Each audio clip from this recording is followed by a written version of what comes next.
The Fire of Valor. Chapter 1. The Call to War. The summer of 1944 carried the stench of burning metal, the cries of the wounded, and the determination of men who had seen too much war to turn back now.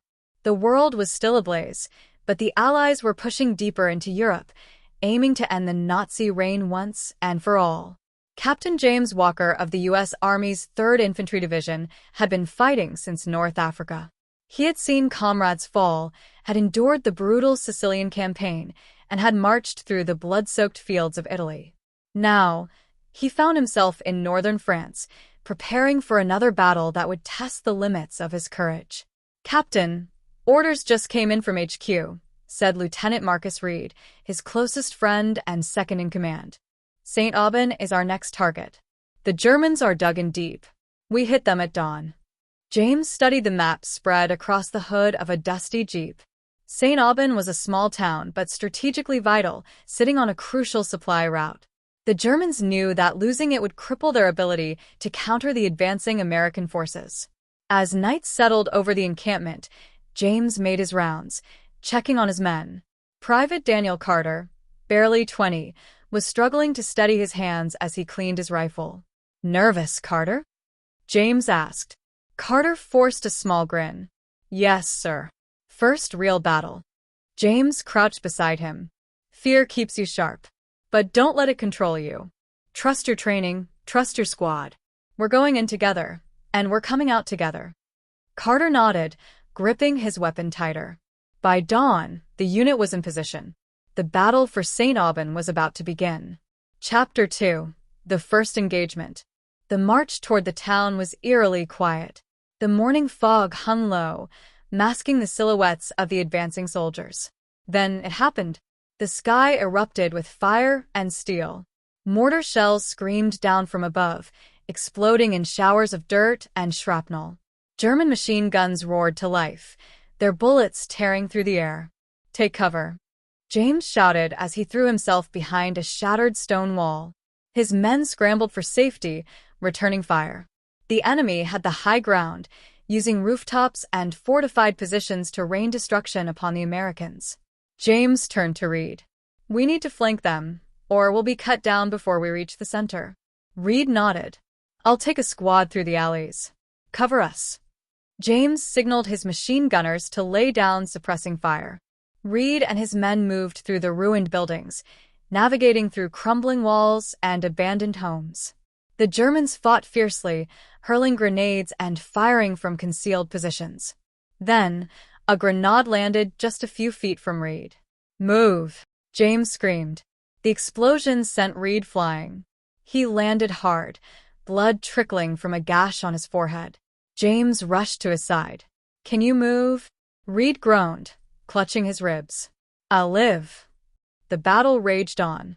Hours passed as the Americans clawed their way forward, clearing out buildings and pushing the enemy back. By sunset, they had secured the southern half of the town, but they had paid dearly for it. Chapter 3. The Cost of War. The battlefield was a graveyard of metal and men. The town's once bustling streets were now lined with debris, bodies, and the wreckage of war. James knelt beside one of his fallen men, Sergeant Tom Barlow. They had fought together since North Africa. Reed limped over, his head bandaged. "We lost 20 men today." James exhaled sharply. "And we're not done yet." The night brought no peace. The Germans launched a counterattack under the cover of darkness.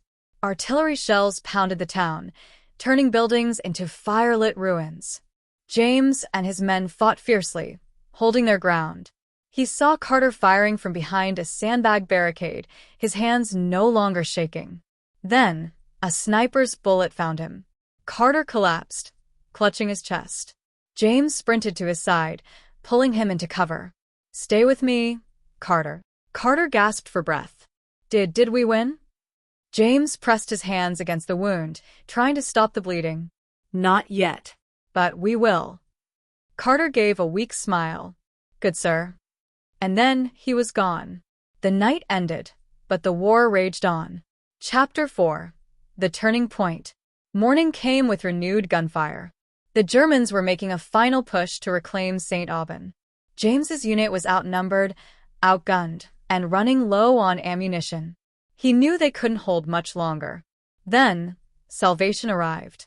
A deep rumbling filled the air. American Sherman tanks rolled in, followed by waves of fresh troops. The ground shook as artillery pounded the German positions. "Push forward," James roared. The battle reignited. James and his men surged ahead, storming the last enemy strongholds. The Germans fought savagely, refusing to surrender.